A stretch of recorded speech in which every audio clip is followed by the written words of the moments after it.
YSR Congress party గత ఎన్నికల్లో 151 సీట్ల నుంచి 11 సీట్లకి పరిమితంగా ఓటర్లు తీర్పిచ్చారు.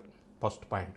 Second point, June 4th why June 4th మాత్రమే ఎందుకు వెన్నుపోటు దినం అంటే, జూన్ 4th ఆంధ్రప్రదేశ్ రాష్ట్రంలో లాస్ట్ ఇయర్ పోయిన సంవత్సరం ఎలక్షన్స్లో, అసెంబ్లీ ఎలక్షన్స్లో రిజల్ట్స్ అనౌన్స్ చేసిన రోజు.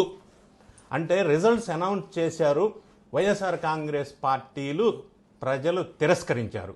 కాబట్టి ప్రజలు వెన్నుపోటు పొడిచారు అన్న భావంతో వైఎస్ఆర్ కాంగ్రెస్ పార్టీ వాళ్ళు వెన్నుపోటు దినం అనటం ఎంతవరకు కరెక్టో? ప్రజలు ఇచ్చిన తీర్పుని వెన్నుపోటు పొడిచారంటారా? ఇదెక్కడి న్యాయం? ప్రజలు తీర్పుని శిరసావధించి ఆ తీర్పు ఇవ్వటానికి గల కారణాలని రీవాల్యుయేషన్ చేసుకొని పునఃపరిశీలించుకొని నెక్స్ట్ ఎలక్షన్లో పుంజుకోవాలి కదా. అది కదా రాజకీయ పార్టీల వ్యూహం. మరి ఎలక్షన్ రిజల్ట్ రోజు వెన్నుపోటు అంటే ప్రజలు వెన్నుపోటు పరిచినట్టే కదా. గతంలో ఎలక్షన్ రిజల్ట్స్ వచ్చిన తర్వాత వైఎస్ఆర్ కాంగ్రెస్ పార్టీ అధినేత నాయకులు ఎన్నో చేశాం, స్కీమ్స్ ఇచ్చాం, ఆ ప్రేమలు అభిమానాలు ఏమైపోయి, ప్రజలు ఎందుకు తిరస్కరించారు అని ప్రజల మీద నెపం నెట్టే ప్రయత్నం చాలా సందర్భాల్లో చేశారు. కాబట్టి ఆ రిజల్ట్స్ వచ్చిన రోజునే ఈయన వెన్నుపోటు అంటున్నాడు. అది కాదు అని ఎవరన్నా అనుకుంటే నేనేమంటానంటే, ఎన్డీఏ ప్రభుత్వం వాళ్ళు ఫామ్ అయింది, గవర్నమెంట్ ఫామ్ అయింది June 12th లాస్ట్ ఇయర్. మరి ఈయన ప్రజలు వెన్నుపోటు అని అనుకోకపోతే వీళ్ళు ఎన్డీఏ ప్రభుత్వం ఫార్మేషన్ అయిన June 12th ఈ కార్యక్రమం చేసి ఉండేవాడు కదా. కాబట్టి ఆయన ఉద్దేశం అదే అయ్యి ఉండాలా. ఇక సబ్జెక్ట్, వెన్నుపోటు ఎవరు పొడిచారు?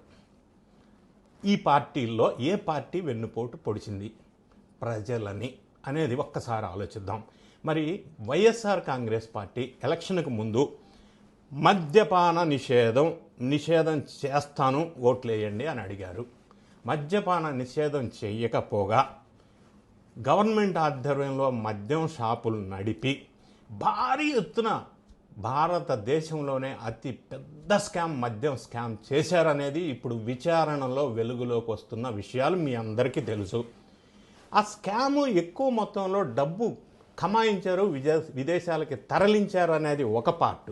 రెండో పార్ట్, ఈ కల్తీ మద్యం సరఫరా చేయటం వల్ల చీప్ లిక్కర్ 30,000 మంది ప్రాణాలు కోల్పోయారు. దానికి ఎవరు బాధ్యులు? 1,32,317 మంది లివరు, కిడ్నీ, న్యూరో సమస్యలతో సతమతమవుతున్నారు. దాన్ని మనం పైసలతో వెల కట్టలేం కదా.